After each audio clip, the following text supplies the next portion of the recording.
Empower ನ್ಯೂಸ್ಗೆ ಸ್ವಾಗತ. ನಾನು ಸುನಿಲ್ ಹೊಸಕೋಟಿ.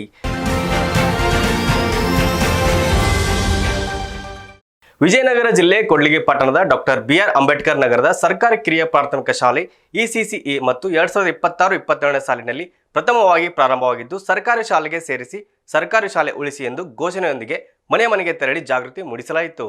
ಸದರಿ ಶಾಲೆಯು ದ್ವಿಭಾಷಾ ಮಾಧ್ಯಮ ಶಾಲೆಯಾಗಿ ಶಿಕ್ಷಣ ಇಲಾಖೆ ವತಿಯಿಂದ ಪ್ರಾರಂಭ ಮಾಡಿದ್ದು, 4 ವರ್ಷದ ತುಂಬಿದ ಮಕ್ಕಳನ್ನು ಎಲ್ಕೆಜಿ ಹಾಗೂ 5 ವರ್ಷ ತುಂಬಿದ ಮಕ್ಕಳನ್ನು ಯುಕೆಜಿ ಹಾಗೂ 1ನೇ ತರಗತಿಗೆ ಆಂಗ್ಲ ಮಾಧ್ಯಮಕ್ಕೆ ಸೇರಿಸಲು ಸ್ಥಳೀಯ ನಾಗರಿಕರು ತಮ್ಮ ಮಕ್ಕಳನ್ನು ಸರ್ಕಾರಿ ಕಿರಿಯ ಪ್ರಾಥಮಿಕ ಶಾಲೆ ಅಂಬೇಡ್ಕರ್ ನಗರದಲ್ಲಿ ದಾಖಲಾತಿ ಆಂದೋಲನ ಕೈಗೊಳ್ಳಲಾಯಿತು. ತಮ್ಮ ಮಕ್ಕಳನ್ನು ಖಾಸಗಿ ಶಾಲೆಗೆ ಕಳುಹಿಸುವ ಬದಲು ಸರ್ಕಾರಿ ಶಾಲೆಗೆ ಸೇರಿಸಿ ಸರ್ಕಾರಿ ಶಾಲೆ ಉಳಿಸಿ ಎಂದು ಘೋಷಣೆಗಳೊಂದಿಗೆ ಮನೆ ಮನೆಗೆ ತೆರಳಿ ಜಾಗೃತಿ ಮೂಡಿಸಿದರು. ದಾಖಲಾತಿ ಆಂದೋಲನದಲ್ಲಿ ಶಿಕ್ಷಣ ಇಲಾಖೆ ಸಿಆರ್ಪಿ ಶೇಖರಪ್ಪ ಎಚ್, ಮುಖ್ಯ ಗುರುಗಳಾದ ಟಿ ಲಕ್ಷ್ಮೀದೇವಿ ಹಾಗೂ ಸಹ ಶಿಕ್ಷಕರು ಹಾಗೂ ಅಡಿಗೆ ಸಿಬ್ಬಂದಿಗಳು ಜಾಗೃತಿಯಲ್ಲಿ ಪಾಲ್ಗೊಂಡಿದ್ದರು.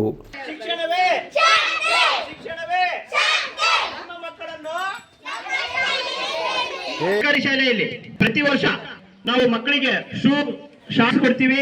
ನಮ್ಮ ಸದೃಢ ದೇಶವನ್ನಾಗಿ ಮಾಡಲಿಕ್ಕೆ ಮುಂದುವರೆದಂತಹ ಶಾಲೆ ಈಗ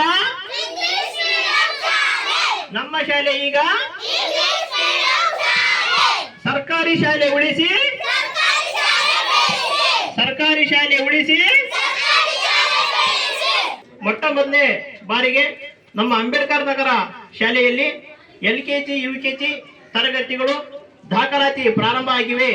ಈ ಒಂದು ದಾಖಲಾತಿಯನ್ನ ತಮ್ಮ ಮಕ್ಕಳನ್ನ ಈ ಒಂದು ಶಾಲೆಗೆ ಸೇರಿಸಿ ಇದರ ಒಂದು ಸದುಪಯೋಗವನ್ನ ತಾವೆಲ್ಲರೂ ಕೂಡ ಪಡ್ಕೊಳ್ರಿ ಅಂತಕ್ಕಂತಹ ಮಾತನ್ನ ಈ ಮೂಲಕ ನಮ್ಮ ಅಂಬೇಡ್ಕರ್ ನಗರ ಶಾಲೆಯ ಮುಖ್ಯ ಗುರುಗಳಾಗಿರ್ತಕ್ಕಂತಹ ಶ್ರೀಮತಿ ಲಕ್ಷ್ಮೀದೇವಿ ಮೇಡಮ್ ಹಾಗೂ ಸಹ ಶಿಕ್ಷಕರಾಗಿರ್ತಕ್ಕಂತಹ ಎಸ್ ಮಲೇಶಪ್ಪ ಸರ್ ಅವರು, ಹಾಗೆ news reporter Veeresh H, Nagalapur, empower news, Vijayanagara. ಇದಿಷ್ಟು ಈ ಹೊತ್ತಿನ ಸುದ್ದಿ. ನಿರಂತರ ಸುದ್ದಿಗಾಗಿ ನೋಡ್ತಾ ಇರಿ ಎಂಪವರ್ ನ್ಯೂಸ್. ನಮಸ್ಕಾರ.